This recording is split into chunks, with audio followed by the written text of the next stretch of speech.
Baik, shalom dan salam damai kepada kita semua. Dan salam kasih kepada para pendengar yang diberkati oleh Tuhan.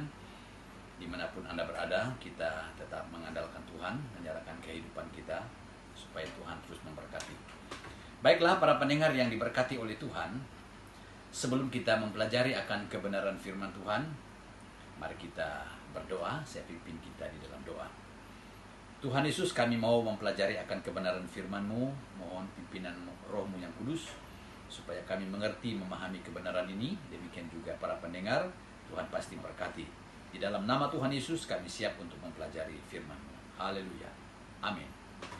Para pendengar yang diberkati oleh Tuhan, mari kita melihat di dalam perjanjian lama, Mazmur nomor 1, ayat 1 sampai ayatnya yang ke-6. Mazmur nomor 1 ayat 1 sampai ayatnya yang ke-6. Demikianlah firman Tuhan.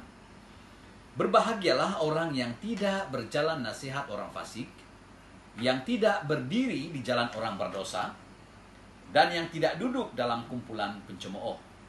Tetapi yang kesukaannya ialah Taurat Tuhan, dan yang merenungkan Taurat itu siang dan malam. Ia seperti pohon yang ditanam di tepi aliran air, yang menghasilkan buahnya pada musimnya, dan yang tidak layu daunnya. Apa saja yang diperbuatnya berhasil. Bukan demikian orang fasik, mereka seperti sekam yang ditiupkan angin. Sebab itu, orang fasik tidak akan tahan dalam penghakiman. Begitu pula orang berdosa dalam perkumpulan orang benar. Sebab Tuhan mengenal jalan orang benar, tetapi jalan orang fasik menuju kebinasaan. Saudara pendengar yang diberkati oleh Tuhan, dari teks pembacaan kita ini saya simpulkan menjadi satu tema, yaitu dua lukisan hidup manusia atau dua gambaran hidup manusia. Lukisan hidup manusia yang pertama yaitu hidup orang saleh, atau kehidupan orang yang berkenan di hati Tuhan, atau orang yang benar. Dikatakan di ayat yang pertama, berbahagialah orang. Nah, jadi artinya hidup orang yang saleh ini, mereka tidak menuruti atau mereka tidak berjalan menurut nasihat orang fasik. Artinya, orang saleh tidak mendengarkan nasihat, orang saleh tidak mengikuti nasihat atau ajaran atau petunjuk. Mereka tidak mendengar atau tidak mengikuti prinsip-prinsip orang yang jahat atau orang yang fasik itu. Mengapa saudara? Karena nasihat atau ajaran atau petunjuk atau prinsip-prinsip yang jahat itu pasti di ujungnya nanti adalah kehancuran atau kebinasaan. Sebab saudara, nasihat, prinsip, ajaran orang jahat ini tidak baik.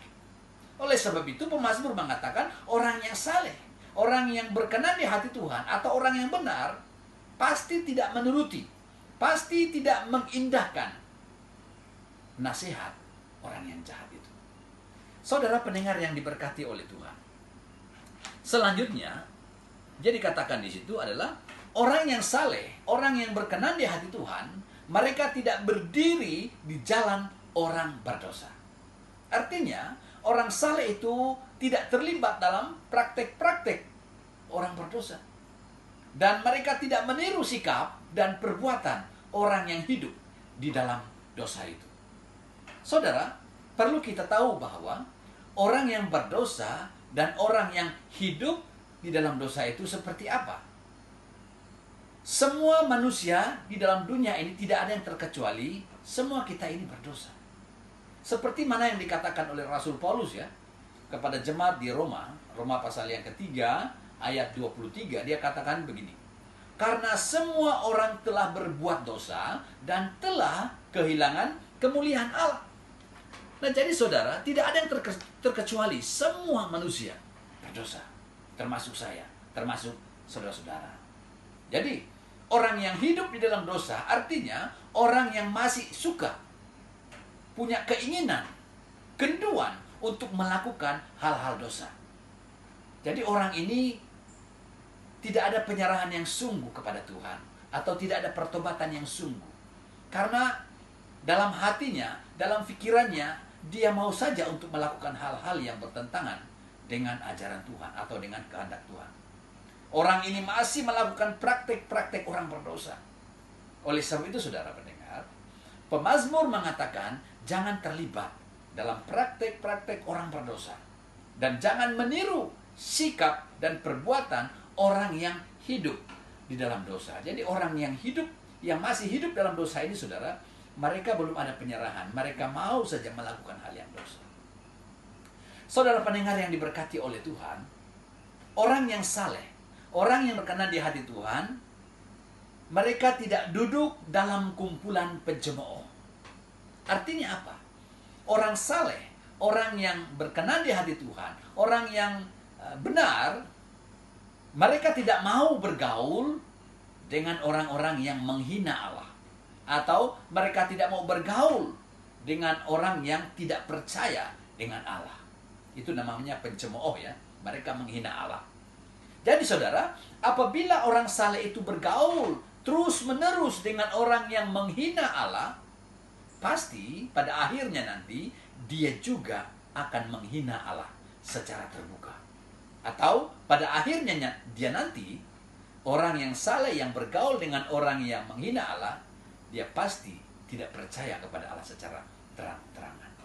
Saudara pendengar, oleh sebab itu pemazmur mengatakan, orang yang saleh, dia pasti tidak mau bergaul, meniru kehidupan orang yang menghina Allah. Nah, di sini ada pertanyaan. Apakah keinginan, apakah kesukaan orang yang saleh, orang yang benar itu, orang yang berkenan di hati Allah?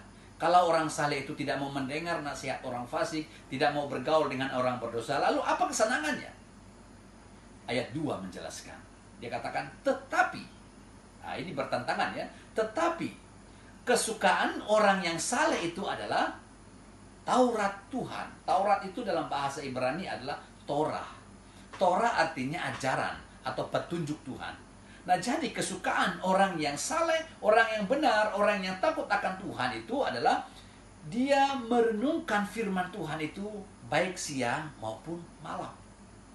Jadi orang yang saleh bukan hanya merenungkan firman Tuhan itu saja, tetapi dia menghidupkan firman Tuhan yang dia renung, dia pelajari itu.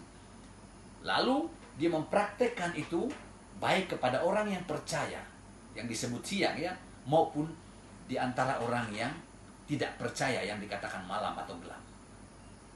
Sehingga dia menjadi berkat. Itulah keinginannya. Saudara pendengar yang diberkati oleh Tuhan, orang yang saleh, kesenangannya firman Tuhan, dia akan disenangi oleh orang lain. Karena kehidupannya menjadi berkat. Dan orang sangat senang melihat pergaulannya, tutur katanya menjadi berkat.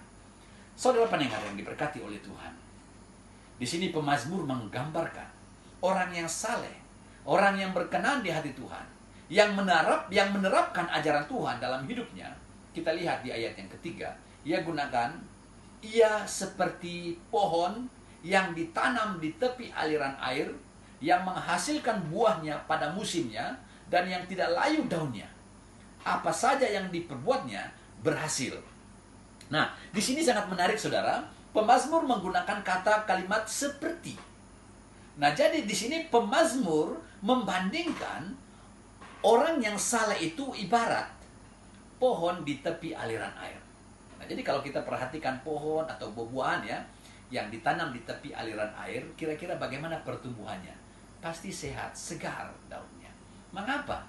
Karena akarnya menghisap air dan makanannya sangat cukup, sehingga pokok bertambah kuat, subur, dan pasti menghasilkan buah pada musimnya. Nah, artinya di sini adalah orang yang saleh, yang merenungkan firman Tuhan itu, dan air itu ibarat firman Tuhan yang selalu dia renungkan, dia hidupkan, sehingga iman, dikatakan daun itu menghijau ya, iman orang itu akan bertumbuh kuat, sehat, sekalipun cabaran datang. Karena apa? Makanan rohaninya sudah cukup. Firman Tuhan. Saudara pendengar yang diberkati oleh Tuhan. Nah, oleh sebab itu, Pemazmur sangat tegas mengatakan bahwa orang yang saleh, orang yang mengandalkan Tuhan dalam hidupnya secara total, dia pasti berhasil. Mengapa dia berhasil? Karena Tuhan menyertai orang yang saleh.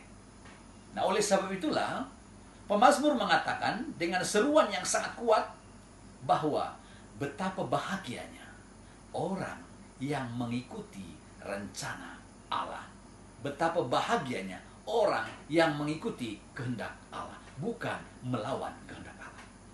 Saudara pendengar yang diberkati oleh Tuhan, itu lukisan hidup manusia yang pertama. Lukisan hidup manusia yang kedua ialah, kita perhatikan di ayat 4 dan ayat yang kelima, yaitu hidup orang fasik. Jadi orang fasik di sini bermaksud orang yang tidak peduli terhadap perintah Tuhan, orang yang tidak ambil peduli tetap tentang ajaran Tuhan, orang jahat, atau kelakuan orang itu buruk, jahat. Jadi saudara, kita perhatikan ayat 4. Bukan demikian orang fasik, mereka seperti sekam yang ditiupkan angin. Sebab itu, orang fasik tidak akan tahan dalam penghakiman. Begitu pula orang berdosa dalam perkumpulan orang benar. Saudara, istilah bukan demikian orang fasik, ini menunjukkan satu perubahan yang drastik, yang mengejutkan.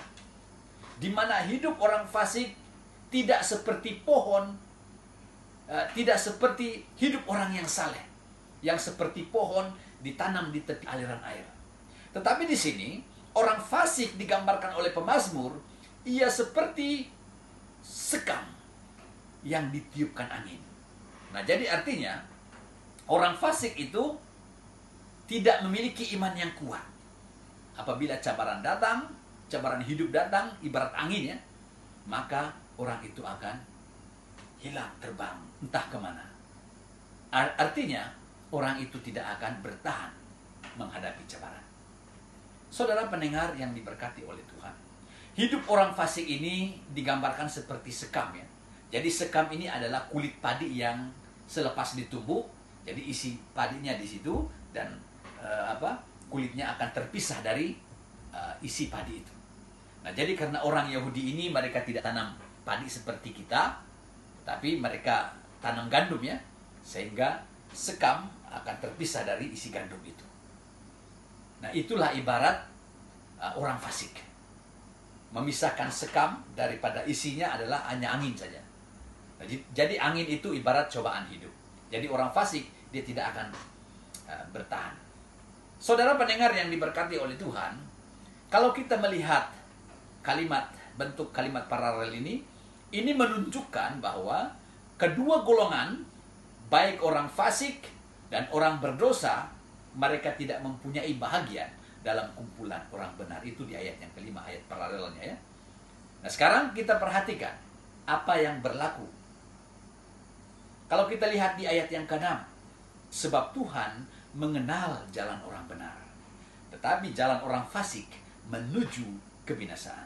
Jadi saudara, pemazmur mengatakan bahwa Allah sangat mengenal atau memperhatikan jalan orang yang saleh, orang yang benar itu. Jalan orang yang benar atau jalan orang yang saleh pasti mendapat upah yang dari Allah, yaitu hidup yang kekal, yang merupakan anugerah dari Allah.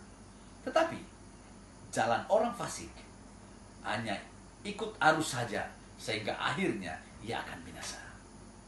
Saudara pendengar yang diberkati oleh Tuhan, apa pelajaran yang kita dapat dari pemazmur ini? Yang pertama adalah orang yang saleh, orang yang benar, orang yang takut akan Tuhan, orang yang mengikuti rencana kehendak Tuhan, pasti orang itu sangat berbahagia. Pasti orang itu sangat diberkati oleh Tuhan. Mengapa? Sebab Tuhan yang mengatur, sebab Tuhan yang menyertai seluruh aspek kehidupan orang itu. Yang kedua, pelajaran yang kita boleh ambil dari pemazmur ini.